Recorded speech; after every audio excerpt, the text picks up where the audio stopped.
congregation would be in an attitude of prayer with me, please.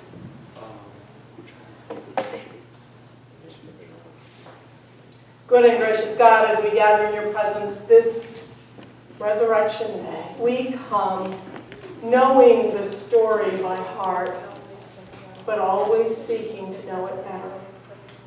Thank you for the privilege of standing in this place. I trust, Lord God, that any of the words that I speak will be in keeping with your will, and I trust as well, Lord God, that your Spirit will keep any ear from hearing anything that is not of you. I offer to you now the words I have prepared, and trust that they will be a pleasant offering to you. In Christ's name. Amen. Those of you that are here very often know I like to tell stories. The texts are full of people who make cameo appearances. Folks who are there, like the woman in the text that Jeremy just read. She was there, nobody remembered her name. Sometimes the folks that come up in the scripture have a spoken line and no more. And each one of these people were so much a part of what was going on that they couldn't be written out. They were absolutely vital to what was going on at that moment. And so these people fascinate me because I like to know their story. The centurion was one of those people. He doesn't have a lot of lines, but he's absolutely vital to the story. And the centurion has fascinated me since as long as I can remember. And in the mid-90s, I wrote a series of Lenten devotionals, and he was one of the people I lifted up. Then in about 2006, 2007, Max Lucado wrote a book called 6 Hours One Friday. And it's a group of short stories, and one of those stories was about the centurion.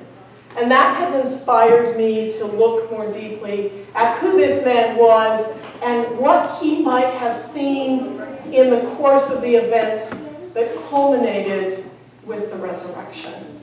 And so, just as a background, the centurion was a Roman soldier who was responsible for 100 soldiers, thus cent or century.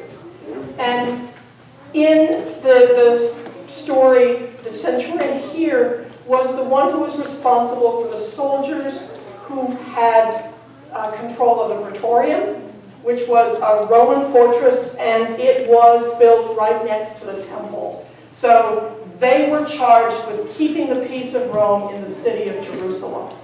Incredibly important job this man had.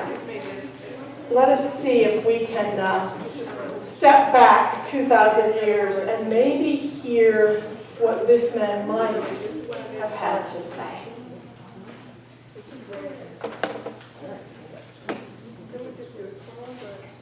I've always hated Jewish holidays. Always hated Jewish holidays.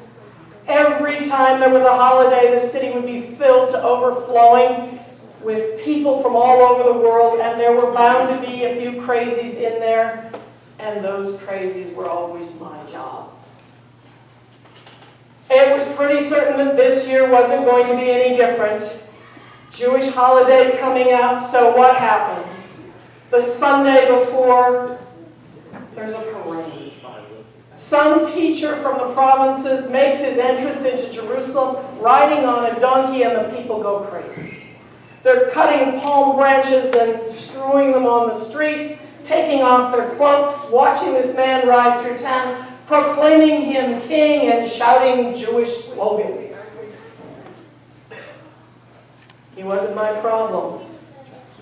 He hadn't done anything wrong. And if those Jews would stop fussing about this God they think they should worship and just worship our gods, there wouldn't be a problem. But this teacher was there, and the Jews didn't like it. This teacher cleared the money changers from the temple. He began teaching, and the Jews got more and more agitated. Then we get to Wednesday of the week, And by this time, the Jewish council is having lots of extra meetings, and they call me in. They want me to arrest this man. He's not my problem. He hasn't done anything wrong. Yeah. I can't arrest him. Thursday was the turning point, and it was not good. The temple guard went out of the city. They went to a garden and they arrested the teacher. And they brought him back and they had their trials or whatever they call them. Then they called for me and they wanted to have him crucified. He still hadn't done anything wrong. All he'd done is break a few of their strange rules. He hadn't done anything wrong. By Friday, he was my problem. The Jews took this teacher to Pilate, and as hard as Pilate tried, he couldn't figure out a way not to pass judgment. He even offered to let the teacher go free in celebration of the holiday, and the crowd started shouting for Barabbas. Now there was a troublemaker, that's another story. So, Pilate handed the teacher over to me to crucify. Took him away. There was something strange about this man. He didn't behave like anyone else I have ever crucified. He didn't look down.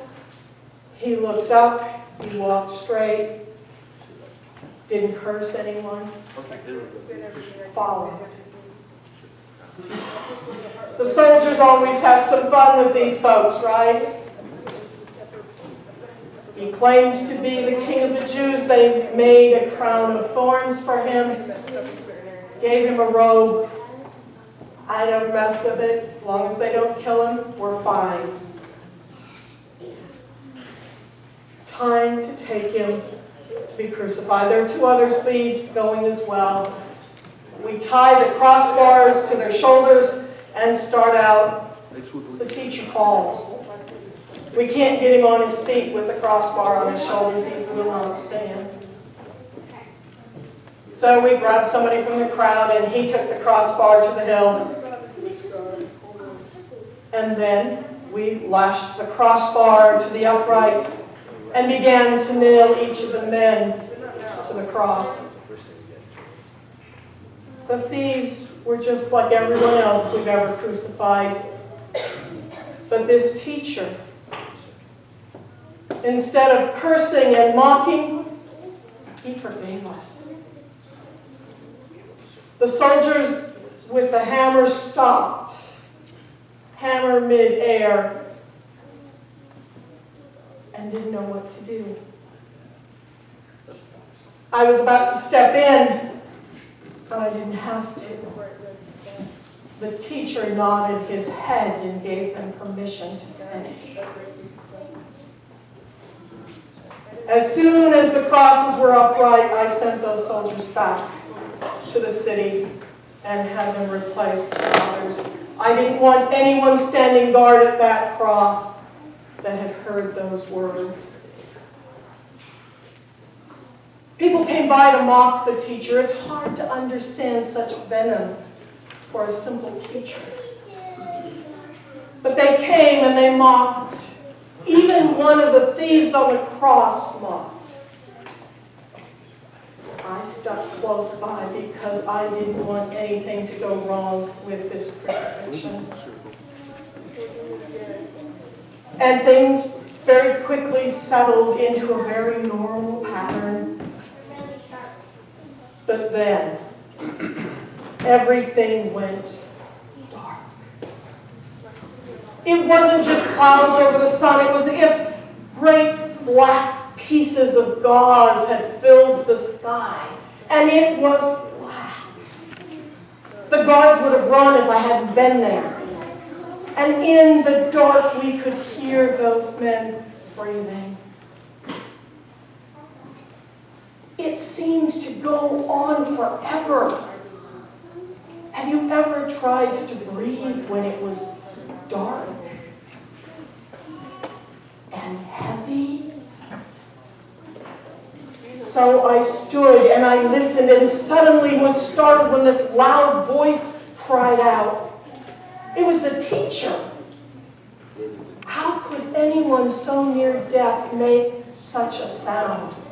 Someone from the shadows came and dipped a sponge into liquid and put it on his lips. And the next thing that happened was that amazing, loud, strong, living voice, and it said, "It is finished." And the sun began to shine.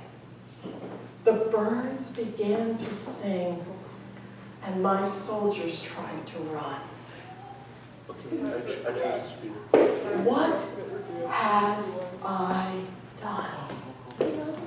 Surely there was something about this man that was other than just a country teacher. Surely this must have been the Son of God.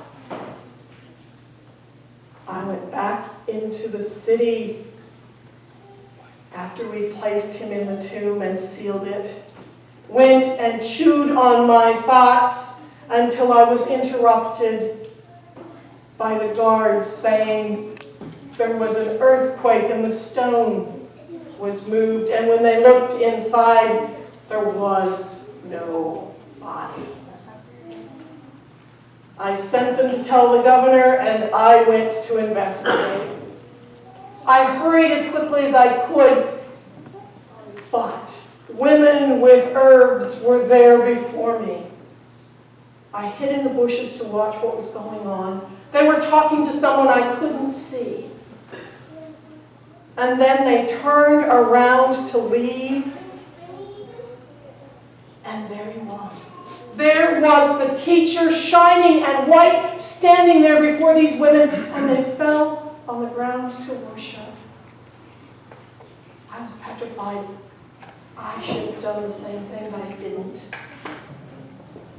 I stood and watched with the kind of fear that is awe, knowing that God was working in this place.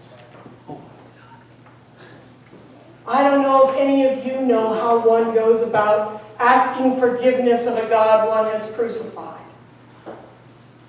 But I think I'm going to go find those followers of the teacher and see what they can tell me, because I no longer know what is right and wrong, but I know that this teacher was not a simple teacher, and a dead man lives. A dead man lives. Have you seen him? Do you know this teacher? Do you know the dead man that lives again?